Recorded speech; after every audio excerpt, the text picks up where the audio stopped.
Kennywood was established in 1898, so there is a lot of history involved with this place. Sometimes history can be reused, recycled, or just abandoned in plain sight. In this video, I'm going to cover just some of the remaining remnants of Kennywood's past that you can still see today. When you first enter through the tunnel, Skyrocket is the first attraction you encounter. But before that was a beloved car ride named the Turnpike that operated from 1966 to 2009. Much of the land was leveled for the new roller coaster, but many major pieces still remain today.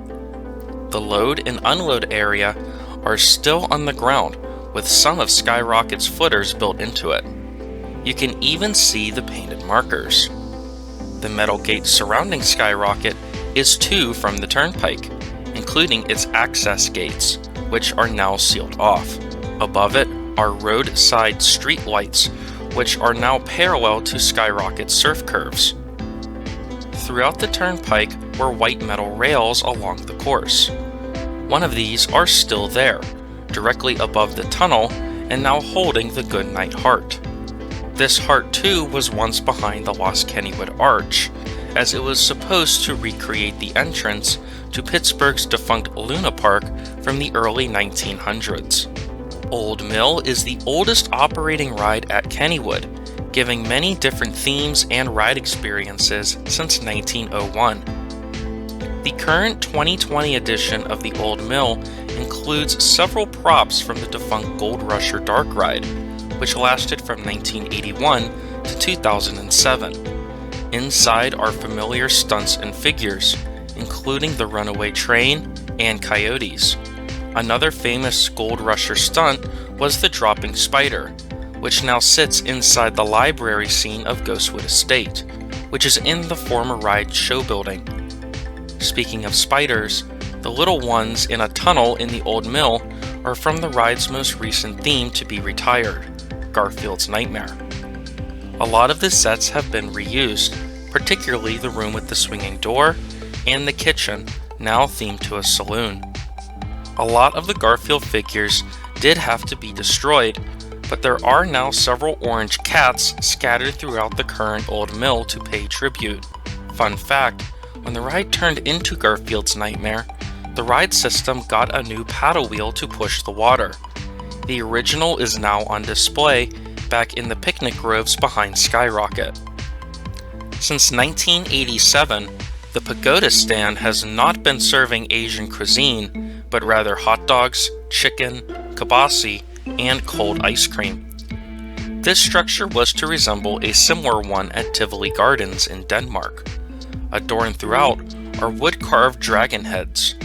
Because Kennywood loved to be resourceful, these dragon heads were actually from the front of the boats on the Old Mill. These heads were removed in 1974 when the ride transitioned from a cruise around the world into Hard-Headed Harold's horrendously humorous haunted hideaway. A longtime favorite ride was the Log Jammer, a log flume water ride that delighted guests from 1975 to 2017. When Steel Curtain and all of Steelers Country was added in 2019, the land pretty much became unrecognizable. But hidden in the bushes next to the Steelers Country entrance and directly underneath Steel Curtain is an authentic log jammer boat. Many log jammer boats have been in circulation around the country since the ride closed. Some were sold to private collectors, and others were shipped to other amusement parks. I know Lake Compounce, Dutch Wonderland, and Idlewild have some of the boats. Also in Steelers Country is the End Zone Cafe. The steel arch structure actually dates back to 1927. It originally sat next to the Pippin, which is where Thunderbolt is today. It housed the Whip Ride, which still operates. In 1968, the Pavilion and ride were moved near the racer where it is now. Later, the Whip Ride was moved to a newer pavilion in Lost Kennywood in 1995, but left the original building as a picnic shelter for the next 22 years. It was closed temporarily in 2018 and the front portion was removed. It reopened to guests as the current End Zone Cafe restaurant in 2019. Inside, make sure to look up, as the roof and steel cross bearings still exist. The park even added blueprints for the original pavilion in the restaurant. As for the newer Whip Pavilion, it was destroyed during a microburst in 2002. That is why the Whip is without a roof. But if you look closely, the concrete footers for the structural beams are still visible around the ride. When Thomastown opened in 2018, some dismantled ride pieces were put into use. Inside of diesel drivers lay broken pieces of steel, support columns from Logjammer, and old track pieces of Phantom's Revenge are scattered across the ground. Actually, those Phantom track pieces are from the original Steel Phantom. When opened in 2001, Phantom's Revenge reused track pieces from Steel Phantom, from the station to the top of the second drop. Later in 2009, the old Aero track from the top of the first drop to the top of the second drop were replaced with Chance Morgan track. There is some Steel Phantom tracks still in use on Phantom's Revenge. The Brake Run, Station, and Lift Hill still sport the angular Aero crossbeams as opposed to the rounded Morgan crossbeams found on the rest of the ride. However, the most obvious Steel Phantom remnant is actually the transfer track, since it is still Aero track painted in black. The supports on the first two hills are also Steel Phantom original. You can tell because it is a lattice work structure, as opposed to the rest of the ride with thick circular support beams. The concrete footers for the other portions of Steel Phantom have mostly been removed, but inside the final turnaround is a large concrete structure that supported Steel Phantom's vertical loop. Since 1930, Kennywood has been home to some miniature golf courses. The last one to exist was called Shorty's, built in 1987, and was located on the far end of the park, next to the Laser Loop and later the Steel Phantom. Many remnants of the golf course remain. A giant rock formation next to the Lucky and Turtle was home to a waterfall and surrounding holes. You can still see a door leading to a backstage area that was most likely for the water filtration of the waterfall. More rocks were added to help hide the green. Another structure is a cave built directly under the Phantom's second hill. Around the cave were some more golf course greens, and since a lot of the trees have been cut down around it, the greens are now visible from the Phantom queue line.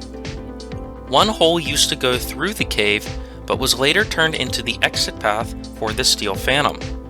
The path leads to a small building that used to be called Phantom Gifts, and later Steel Phantom Sports Shop. The path was later redirected to Lost Kennywood around 1996. In the early years of Phantom Fright Nights, when the whole park was not open to the public, this path was temporarily the exit for the coaster again. The path is now used only for team members. When you are in line for Phantom's Revenge, take a close look under you as you'll see an excessive amount of concrete bases. A good number of these are from the original Laser Loop, which operated from 1980 to 1990. That ride used to stand where Phantom's Lift Hill is today. You can tell by how big and wide the footers are, and you can even see some holes and screws for where the Laser Loop supports were attached. The current station for Phantom's Revenge actually had some reused pieces from Laser Loop Station, most notably the roof and cross supports. The next time you ride the train, on the far turnaround is a street clock. It was a centerpiece for Centennial Square next to the Kangaroo. In 1993, it was replaced with a bronze-coated George Washington statue, which still exists today. The street clock was moved to the back corner of Lost Kennywood in 1995. When Black Widow was built in 2012, the clock was moved yet again to be a part of the train ride. And that's all for now for some Kennywood remnants that you can still see today. I know I only scratched the surface. Let me know if you would like to see more in the future. If you guys enjoyed this video, make sure you like it and subscribe for more content. And with that being said, thank you all for riding, and I'll see you next time.